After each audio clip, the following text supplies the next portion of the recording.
You're listening to the Real Estate Runway podcast powered by Quattro Capital, where we are all about alternative business and investment strategies to help you amplify life and maximize wealth. Here's your host, the recovering engineer turned multifamily investor, Chad Sutton. All right, everyone. Today we have Mr. Jeff Davis on the call today. He is a fantastic individual who he's really going to share his story with us today. Just be vulnerable. He is a big time investor. He syndicates deals, has a lot of large multifamily assets. But today he's going to come on and be vulnerable and share how he literally moved from Hurricane Katrina to Houston with nothing, and everything he owned fit in the back of a Camry, I think. And after growing through corporate America and getting to where he was making some real money via commissions as a sales rep, started putting that money to work in real estate, letting his commissions earn commissions, as you'll hear him say. And then subsequently, as we all get, grew an abundant mindset, scaled into multifamily, and really started to share the wealth with other people, let people start coming in as syndicated investors. And it's really fun to walk that path with him. So without further ado, let's get into Mr. Jeff Davis's episode. And oh, by the way, if you get any value out of this show, please scroll down, leave us a 5-star review and a thoughtful comment, emphasis on the comment. Those ratings and comments are worth their weight in gold and their only way to increase the reach of the show. You can also follow us on our parent company, Quattro Capital, via Instagram, Facebook, and LinkedIn, using Team Quattro Capital, one word, no special characters, or by simply visiting us at thequattroway.com. We appreciate all of our listeners, especially the ones who are our investors. We love to hear from you. If you have any content requests, feedback, just want to say hello, drop us a note at podcast@thequattroway.com. And if you'd like to apply to be on the show, please visit us at thequattroway.com/podcast. And now on to your scheduled production. All right. Real Estate Runway family, welcome to another episode of the Real Estate Runway podcast. As always, I'm your host, Chad Sutton. We're powered by Quattro Capital. Before we get going, remember, if you get any value out of this show, please scroll down, leave us that 5-star review and a thoughtful comment. Those ratings and comments are worth their weight in gold, as they're the only way to increase the reach of the show. With that being said, now on to our scheduled production. We're going to welcome today Mr. Jeff Davis, a fellow investor in the Houston area, where Quattro's been doing some work, as well with Bridgestone Capital. Jeff, welcome to the show. How are you today? I am fantastic. If I wasn't me, I'd want to be with me. I like that. Well, folks, Jeff has a fantastic story. He's really, gone from being a W-2 employee, creating a lot of money in commissions, and he figured out how to make his commissions earn commissions. So what I'd love to do is just kind of go through his story. Jeff, tell us a little bit about yourself, and then let's lead into, what that journey looked like as you started taking your active income and turning it into invested passive income. So without further ado, tell me about yourself. What makes Jeff Davis Jeff Davis? Yeah, so I grew up in New Orleans, Louisiana, and got married in June of 2005. In August of 2005, Hurricane Katrina hit New Orleans, which kind of devastated that whole city. So we packed up everything we owned into the back of a Camry. So we didn't have very much, right? And we made our way to Houston, Texas. I just started knocking on doors, trying to find a job at that point. And I landed at a logistics company and was able to find a data entry position doing dispatch orders and customer service and data entry. That was where I landed my career. I began my career at that point. Yeah, it's pretty cool. So fast forward, we land in Houston, Texas. You've got a job. You're making some money. From what I read on your bio you sent over to me, you rose through the ranks pretty quickly and you kind of started solving some customer problems. So tell me about that journey to the point to where you really started earning some good commissions here. Yeah, so I enjoyed talking with customers and solving those problems for them. And the company realized pretty quickly they could put me in front of any kind of problem, right? Angry customers or happy customers to bring them on board. And I enjoyed it, right? I like talking to people. So I was able to quickly get into, after 10 years, get into an outside sales position, which was great because that was an extra income, right? Commission checks are once a month or even once a quarter but they are an incentive to go sell new business. But that was kind of how I used that ability to talk to people and listen to them and solve their problems. Yeah, that's fantastic. So, all right, let's get into the world of real estate a little bit. After all, this is Real Estate Runway, Tell me about what you then started doing with your commissions. I mean, as you mentioned, something very key. It's kind of nice that commissions come periodically. So maybe in addition to your base where it's like, oh, well, this is extra money I'm not counting on all the time, perhaps. Mm-hmm. So what was your next step as you started to figure out what to do with that? And how did you decide what to do with that, when you became the investor? Right. I quickly learned that business cycles are up and down, a little volatile, but I really liked that extra income. So I started taking those commission checks and saving them up and buying rental properties because I was always in control of that, is what I figured. I like being in control of my own destiny. So I'd buy that. The other thing I learned is commissions are taxed much higher. So as a sales professional earning that money, I got taxed a lot higher. So I had some tax incentives with the rental properties with depreciation. So I just got to earn that money 2 and 3 times and just really enjoyed being in control of those. They were close by.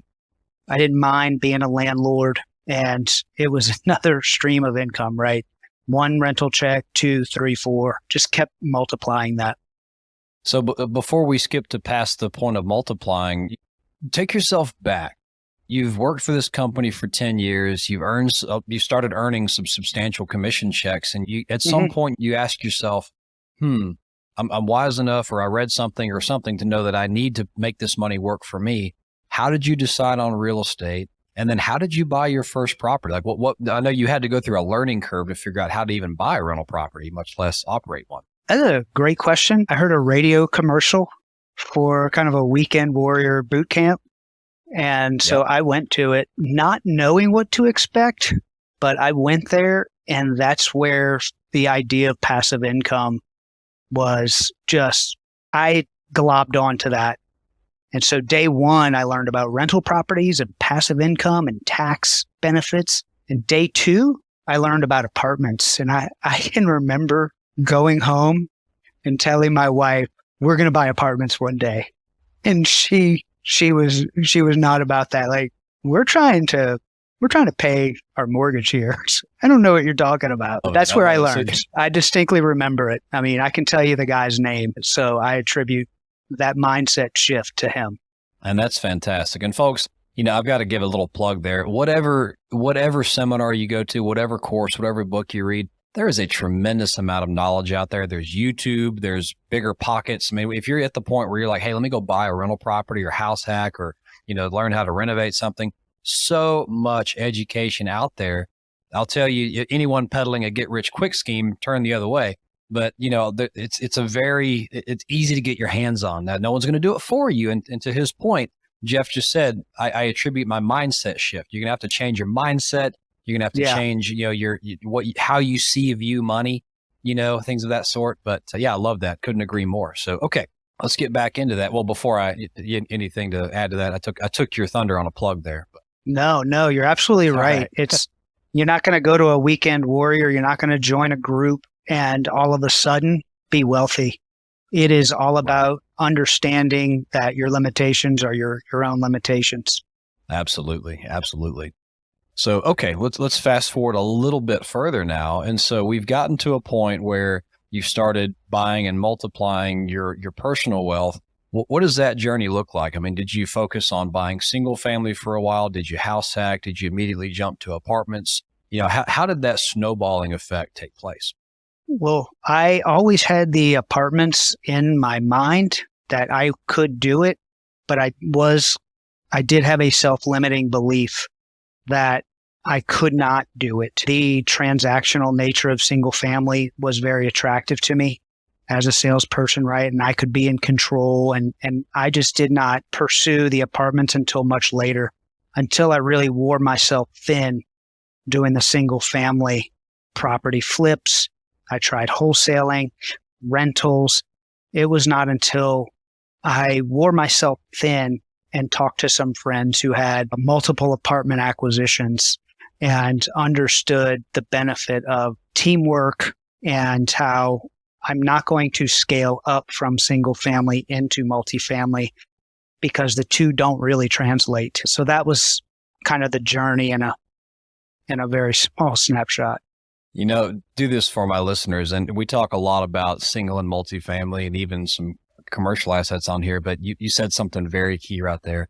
You're not going to scale from single family to multifamily because the two don't translate. In your words, why is that? Single family is very much a single player game, right? And you're managing the contractors. You're going and doing due diligence. You're dealing with the vendors. There are different types of vendors. So everything stands on your approval, whereas commercial real estate is a team sport with multiple people going in the same direction, but doing different tasks. In other words, my task is acquisitions. And so I am aligning with brokers. I'm going and getting deals. And I also have a capital raising platform. Meanwhile, I have a person who is an engineer by trade, and she does all the underwriting on the deals that I throw into the pipeline. Somebody else is a KP and they do the hard money. So we are all on the same team, but we have different roles, and I don't have to worry about them doing their role. I only have to worry about my role. Yeah, that's absolutely fantastic. And I think what he's getting at there is you can put aces in their places. You can focus on running in your lane and getting really good at what you're doing, and you can, I think what I love about it is it is truly scalable, right? The funny thing is the more revenue that a particular building, a particular site puts out, i.e. as you increase the number of doors, the better teams you can hire for that. The more bulk buy, economies of scale you get, it just gets easier. And so for those who think you're going to start in single family, there's nothing wrong with single family. People make a lot of money doing it. If that's your jam, do it, right? But if you're starting in single family saying, hey, I'm going to start here, whether it's investing or being an active partner, because I'll eventually get to multifamily, it's going to be a different game anyway. So yeah, I love what you said. Anyway, it's a second mindset shift. That absolutely is. Yeah. Okay. So let's fast forward to today. So you did a lot of this personally, and now you're working as a group, with your current investment company. It sounds like you're the acquisition specialist. So how did that come to be? How did you decide, hey, I need a team. Let me form a team. And now how do I help others come on this journey with me? So how did that transition happen? And tell me what you guys are doing today. It takes a while, right? And my journey was, like I mentioned, I spoke with some friends, one of whom was one of my private money lenders and also a friend. He was in a group that was buying apartments. I went the path of joining the same education or mastermind group as they are in. And, you're in a community of very like-minded individuals, and you only network within that community. You know that everybody has very same specific goals. And those goals are, we want to buy commercial real estate. And for the most part, we want to buy apartment complexes. And so you can network within those groups and identify your strengths and use their strengths, which might be your weakness. So it took a little while to find the folks that I was going to be working with. And we just hum and really enjoy each other's company. That's how that process came along. Yeah, that's fantastic. And I couldn't agree more with everything you just said there. So, all right, let's fast forward to present day, right? So we're here. We've gone through the financial independence journey. We've got a team we're working with. And so tell me how you're working with investors, what kind of projects you're working on. But it sounds like you're really, you've got to the mindset of, hey, we're all going to do better together than any of us on our own. And that, that syndication mindset of, we can all buy bigger, better, more efficient things together. Let's just go into what your company does for others and what you're doing now. So I'm the supply chain investor, right? So my whole background for almost 20 years has been supply chain and logistics. And I just want to bring this entire real estate experience to other supply chain and logistics professionals. So every time that we're going to do a syndication, it's definitely open to other logistics professionals. And one of the cool things about being in global supply chain is we're worldwide. I had the the blessing and the opportunity to travel to many different countries. So that's been fun. So I always tell people I'm 2 degrees of separation away from most people in the country in our little industry. If not the world. Yeah. And so I want other people in supply chain and logistics to see the benefits of passive income. And if they want a more active role, and just check it out, because real estate has really helped provide for my unusually large family. And so I encourage that. And it's one of the kind of the things that I want to do within my business. I hear you. Now, you can't make a comment like that and not mention, you said an unusually large family. How large is your family? Yeah. It is 5 kids big, wife and 5 kids. Well, that's one way to become coach of your own basketball team, I suppose. Just Yeah. Good stuff. Good stuff. All right, man. Well, I appreciate you coming on the show. What I have to do before I let you come off, though, is you got to answer 4 questions, the Quattro questions that we give to everyone on the show. So are you ready for the lightning round here? I hope so. All right, here we go. First question. So what is your superpower as it relates to your business? My superpower is cold calling. There's a lot of folks who love to underwrite a deal, but they are a little intimidated to call a broker or to call an investor. And so I love cold calling. I've built a business on cold calling prospects, and that's my superpower. Very good. Very good. So let's flip it a little bit. We have a lot of reasons why you're awesome on this call, but let's get a little bit of dirt. I mean, what is your biggest failure or failures to date, and what did you learn from them? Yeah. So years ago, when I learned about self-directed IRA, I was pumped about it and actually did a small rehab loan to a guy that I had not vetted. I didn't even know what that process was. And so that was less of a loan and more of a contribution to whatever money he was going to use. I never heard from the guy again. And so what did I learn from that? Due diligence and the importance of due diligence and process of lending money when you're doing those hard money loans. Because a lot of my real estate experience ended up being hard money lending, which we did not get into. So that was painful, sometimes, in taxes and real estate, your education is the cost of your mistakes. Couldn't have said that better myself. There are not mistakes, there are opportunity to learn from bad decisions. So I totally get that. Yeah. Yeah. One thing I love to share on behalf of our guests here is it sounds like you have a free report that you like to share with your audience. So what is that? What's in it? And where can we find it? Yeah. So that report is 7 reasons that we like multifamily. And it's at multifamilyadvice.com, multifamilyadvice.com. Just go in there, enter your info. It's a free white paper on all the benefits of going into a syndication. So go ahead and download that and follow up with me if we can have a conversation. Awesome. Awesome. And finally, one of our 4 pillars here at Quattro is philanthropy. So we love to let our guests come on and actually mention what your philanthropic passions are. In a lot of cases, listeners actually have contributed on the behalf of our guests. So it sounds like you have one. I'd love to give you an opportunity to share that. Yeah, so we're very active in our church. That's Founders Baptist Church. They've got numerous different missions in addition to the youth center that they have. But that's Founders Baptist Church in Houston, Texas. If anybody wants to check them out, that is a very Bible-based Christian church. And so that's who we will typically give any kind of philanthropy to. And at times they have very specific mission groups that they're working with. Very good. Thank you very much for that. Well, my friend, thank you for coming on the show. I really appreciate you sharing your knowledge, your experience, your path. I mean, this is, a lot of people see what you and I do and they just don't think it's real, and so I love when people come on and are willing to be vulnerable and just be real. And it wasn't easy. It took you time. I mean, there's years involved in becoming an overnight success, right? But I really appreciate that. So yeah, for sure. It takes a while for sure. Yeah. If the audience wanted to get in touch with you, what's the best way?